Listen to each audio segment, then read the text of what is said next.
Buenas tardes, mi nombre es Pablo Molina, soy ayudante, jefe de trabajos prácticos en la Cátedra de Derecho Procesal Penal y auxiliamos al titular de cátedra, el doctor Jorge Alcántara, en el desarrollo, en esta oportunidad, de la unidad número 2,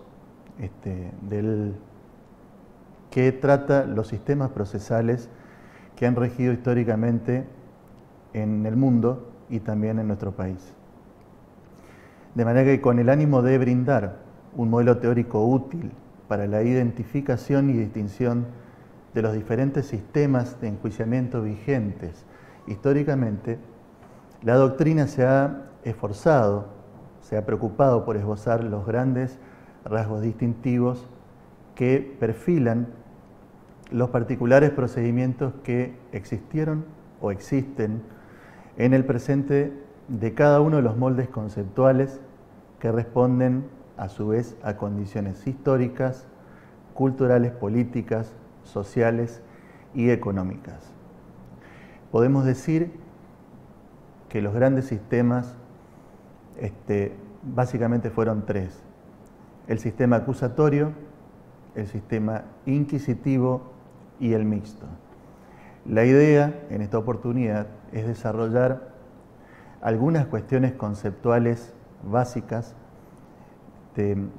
para después, de manera personal, hacer ustedes un complemento en el estudio de la materia puntual y general de la distinta bibliografía complementaria del manual del alumno, que les va a dar un mayor panorama en este tema puntual y en los demás que nos van a ocupar en el desarrollo de la materia completa. Puntualmente en lo que refiere al sistema acusatorio, debemos enunciar rápidamente que encuentra antecedentes históricos en Grecia, en la República Romana y también en el derecho germano. Aunque en la actualidad los referentes más significativos que se hallan están vigentes aún en Inglaterra y Estados Unidos, es decir, en el derecho anglosajón, a los que deben agregarse las reformas procesales que existieron posteriormente tanto en Europa como en Latinoamérica. Los rasgos distintivos de este sistema acusatorio, de manera genérica, son que el tribunal no puede actuar de oficio y debe existir una excitación del sistema procesal, es decir, una acusación de parte bajo la forma de una demanda de justicia. El desenvolvimiento del juicio se materializa mediante la intervención de las partes, ya sea acusador y acusado, en una igualdad de condiciones, en paridad de armas, en forma oral, pública, contradictoria, continua y con inmediación de los sujetos procesales, ya sea que son los sujetos esenciales o eventuales de un proceso penal, que se exponen frente a un tribunal que es imparcial, bajo la forma de asamblea popular en el caso de que se tratare de la antigüedad, o de un jurado si fuera en la actualidad. Otro de los caracteres es que la prisión del acusado tiene un carácter meramente preventivo y es absolutamente excepcional. Hay que decir que la acusación es importante porque da base al proceso penal. En este caso, el sistema acusatorio, la prueba debe ser aportada por las partes de manera exclusiva y en su momento debía ser valorada por un sistema de valoración que se llamó de íntima convicción. Hay que resaltar que la etapa preponderante o la principal, la más importante en este tipo de sistema, es lo que se llamó la contienda o el debate. Y la etapa investigativa que precedía tiene un claro sentido preparatorio para llegar al juicio final. Hay que decir además que la sentencia tiene rango o hace cosa juzgada y son escasos los recursos que se pueden presentar ante ella. Cuando hablamos de la finalidad de este proceso acusatorio, Sin lugar a dudas, el fin esencial del proceso penal es la garantía de las libertades. Esto es una consecuencia directa de que en las sociedades en donde ha regido oportunamente el sistema acusatorio, el individuo aparece en primer plano, por lo tanto, su dignidad y su libertad son prioridad, es primordial, y no puede ser limitado salvo una necesidad imprescindible. El maestro Vélez Mariconde decía respecto de esto que el Estado aparece puesto al servicio de los miembros de la sociedad y su misión es la de resolver conflictos entre los individuos. Por ello, en los sistemas de enjuiciamiento acusatorio, el Estado actúa de manera arbitral, es un árbitro solo a impulso de las pretensiones particulares y en la medida de estas pretensiones. Para señalar las características del procedimiento, es necesario decir que este sistema se utiliza el juicio oral, que es público, contradictorio y continuo. La oralidad, en este caso como un elemento, se impone de manera primaria como un modo esencial de comunicación y entendimiento del género humano, que es la palabra hablada. El debate se realiza de manera oral y se desarrolla ante el tribunal absolutamente toda la actividad probatoria y las alegaciones de las partes, hasta llegar a una declaración de sentencia. Binder, que es un reconocido procesalista argentino, afirmó que el concepto de moralidad no tiene sustento en sí mismo, es un mecanismo que se pone en marcha para garantizar los tres principios básicos de la inmediación, publicidad y la defensa. La publicidad es otro de los caracteres esenciales del procedimiento acusatorio, ya que en el sistema republicano de gobierno el control de los actos estatales por parte de los ciudadanos es de fundamental relevancia. Decimos además que es contradictorio porque implica que el proceso se lleva a cabo de modo tal que la intervención de las partes y el ingreso de la prueba se produce en presencia del tribunal y acordándose a cada una de las partes el poder de controlar y contraponer las alegaciones de la actividad de la parte contraria. Y es continuo porque la oralidad lleva consigo la necesidad de que el juicio se realice en un razonable lapso temporal, sin dilaciones que puedan entorpecer el dictado de una sentencia justa. En la actualidad decimos que justicia lenta no es justicia. Las facultades que tenía este tribunal. Acá existe una particular preocupación porque el juzgador sea un órgano absolutamente imparcial e independiente de las partes en el proceso. En definitiva, el tribunal es quien presencia una contienda en la que los sujetos procesales realizan actividad probatoria y fundamentan sus pretensiones particulares mediante la prueba que producen. El derecho de defensa es otro de los puntos salientes de este sistema y se caracteriza por garantizarlo. En nuestro país, partiendo de las premisas constitucionales recetadas en el artículo 18, la inviolabilidad de la defensa en juicio es considerada una garantía insoslayable. Esto implica que se le debe dar al imputado la posibilidad concreta de poder hacer valer el fundamento de su pretensión. La importancia del derecho de defensa es fundamental, ya que las disposiciones legales expresamente fulminan con sanción de nulidad todo aquel acto procesal que viole justamente este derecho. Hay tres métodos de valoración de la prueba en los sistemas procesales: el de la íntima convicción, el de la libre convicción o sana crítica racional y el de las pruebas legales o tarifadas. En la oportunidad solamente vamos a hacer referencia a los dos primeros, al de la íntima convicción y al de la libre convicción o sana crítica racional. El de la íntima convicción es un método de valoración en virtud del cual el órgano encargado de juzgar expresa el sentido de su decisión sin necesidad de dar explicaciones o fundamentos de por qué ha fallado de tal o cual forma. Y en los casos en los que el sistema de enjuiciamiento es acusatorio, pero con tribunal integrado por jueces técnicos, el método de valoración varía y se utiliza el de la sana crítica racional o libre convicción. Y consiste en que el tribunal debe llegar a una decisión luego de un proceso de meditación de los elementos de juicios incorporados, y esa valoración razonada debe ser explicitada al momento de dictaminar una resolución judicial o una sentencia.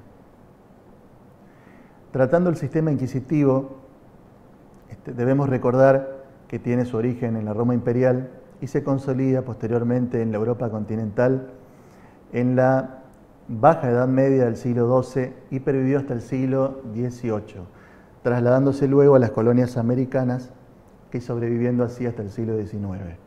Básicamente, sus características esenciales son que el pueblo está ausente como titular de la jurisdicción, no participa de la tarea de administración de justicia y es ejercida por un príncipe, señor, papa u obispos. La acción y la jurisdicción no se distinguen y el proceso es secreto, escrito y no contradictorio. Se puede iniciar de oficio y se puede autorizar para proceder en ese caso al juez, al tribunal, en una concentración de poder que empaña toda idea de imparcialidad y equilibrio, asumiendo la clara posición de acusador y juzgador a la vez. El acusado es un mero objeto de investigación y la regla en cuanto a la libertad o al encarcelamiento preventivo, la tortura, la incomunicación y toda atrocidad que sea útil para un especial cometido se utiliza comúnmente. La confesión aquí toma relevancia y es llamada la reina de las pruebas. De allí el dicho popular, a confesión de partes, relevo de pruebas. El acusado no tiene posibilidad de defensa alguna. La prueba es introducida directamente por el mismo juez. La sentencia puede ser revisada como medio de control de poder jurisdiccional que fuera delegada a la burocracia judicial. En cuanto a la finalidad, la preservación de la autoridad es esencial en la estructura del Estado de aquella época donde se imponía este sistema. Era una cuestión vital cortar de cuajo toda disidencia o conductas que expresen una violación de la norma que establecían lo debido. Así como el sistema anterior, el acusatorio, era oral, público y contradictorio, el inquisitivo es escrito, secreto y no contradictorio. Clarea Olmedo decía que el proceso tenía tres fases: la Inquisición general, la Inquisición especial y el juicio. Todas eran escritas, pero las dos primeras secretas. En referencia al tercer sistema, que es el sistema mixto, que es utilizado en la actualidad por nuestro Código Procesal Penal de la Nación, Ley Nacional número 23.984, aún en la actualidad utilizada, si bien existen proyectos pendientes, todavía el código que se utiliza a nivel nacional es el de la 23.984, que contempla en su seno un sistema mixto. El sistema mixto viene del derecho romano imperial, aunque recién se organiza con el Código Napoleónico de 1808 y fue modificado en cuanto a la instrucción por las legiones más modernas posteriores de la Europa continental. Vélez Mariconde afirma que es una yuxtaposición de elementos acusatorios e inquisitivos, aunque da prevalencia a los primeros. El concepto central está señalado por la finalidad práctica de segmentar el proceso en dos partes fundamentales. La primera parte, que ocupa a la investigación preliminar o preparatoria del juicio, que son los rasgos inquisitivos, y la segunda etapa, que se ocupa expresamente del juicio, que tiene notas acusatorias. El procedimiento es distinto en cada una de las etapas. La instrucción está a cargo de un juez, que es un juez técnico, que tiene la iniciativa y la dirección del proceso. El proceso es mayormente secreto, escrito con restricciones defensivas inicialmente y publicidad excepcional. Actúa el Ministerio Público Fiscal como acusador, como titular de la acción penal, es quien excita la jurisdicción penal para que se pueda poner en marcha el mecanismo procedimental. El órgano acusador desarrolla la investigación junto con el órgano jurisdiccional en claro menoscabo a la garantía de imparcialidad. Durante el juicio hay un mayor despliegue de las facultades defensivas y también acusatorias. Se hace un debate, que es el conocido debate oral y público, donde se controla la prueba y hay inmediación, funciona mayormente el principio de inmediación y el de continuidad también, y en su máxima expresión el principio contradictorio. La sentencia del tribunal puede ser impugnada mediante una serie de recursos. Tiene una doble finalidad este proceso mixto. Uno es satisfacer los intereses de la sociedad en el descubrimiento y el castigo de la delincuencia. Y el segundo fin es la preservación de las libertades individuales de un sujeto sometido a proceso. Se divide el proceso en dos etapas fundamentales. Como dijimos, una es la etapa de investigación preliminar o instrucción preparatoria, donde el procedimiento es escrito, limitadamente público y limitadamente contradictorio. Es decir, las actuaciones se labran formándose un expediente y toda la actividad procesal va siendo volcada en actas o escritos que se agregan a este. En este momento inicial se admite la posibilidad de que las actuaciones sean mantenidas fuera del conocimiento público inicialmente y aún en algunos casos, como es el decreto de secreto de sumario, aún inclusive para las partes del proceso. Durante la segunda etapa, que es la del plenario o el juicio propiamente dicho, es oral, pública, contradictoria y continua. La oralidad supone toda actividad esencial, se lleva frente a un tribunal y a las partes. La recepción de la prueba se hace en presencia de testigos que son interrogados tanto por la acusación, por la defensa e inclusive por los miembros del tribunal. Es contradictorio porque aparece en plenitud la actividad esencial de cada una de las partes en el proceso a manera de control y puede ser contradicha por la parte contraria. La continuidad tiene relación con la oralidad, ya que debido a que deben escuetas constancias escritas, es imprescindible que el debate se desarrolle íntegramente en un corto periodo temporal hasta concluir en una decisión mediante la sentencia. El juez instructorio tiene facultades amplias: detener personas, allanar domicilios, puede intervenir las comunicaciones, seleccionar la prueba, establecer cuál es el momento oportuno para recepcionar la prueba, puede citar a indagatoria a una persona que considera sospechada de cometer un acto que tiene responsabilidad en el derecho penal. Tiene también además la facultad de dictar una resolución con orden de mérito que está contemplada procesalmente en el artículo 306 del Código Procesal Nacional, y es cuando debe tomar una decisión respecto de la situación meritoria de la persona que está inculpada de un delito en una causa puntual.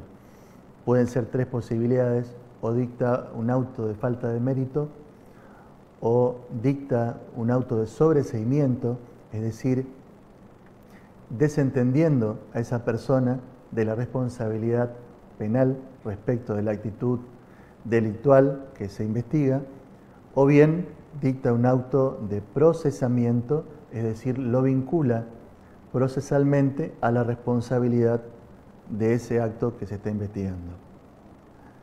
En definitiva, el juez dirige la investigación, la orienta, le da ritmo y con su actividad da base a la acusación del Ministerio Público Fiscal.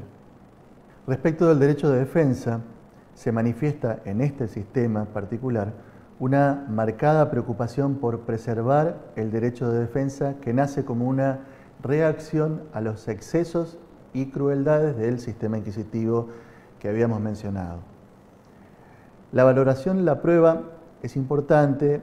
La regla es la utilización de la sana crítica racional o libre convicción, es decir, que el método obliga al juzgador, al juez, a dar explicaciones rigurosas y detalladas de los motivos por los cuales falla de una o de otra forma. Hasta aquí hemos desarrollado esta parte inicial de la bolilla número 2. Nos ha dado a la limitación temporal, nos cuesta desarrollar en profundidad la cuestión, pero volvemos a recordar que hay un manual del alumno que trata con mayor densidad estos temas y una bibliografía complementaria que sugerimos consultar para el estudio de la misma.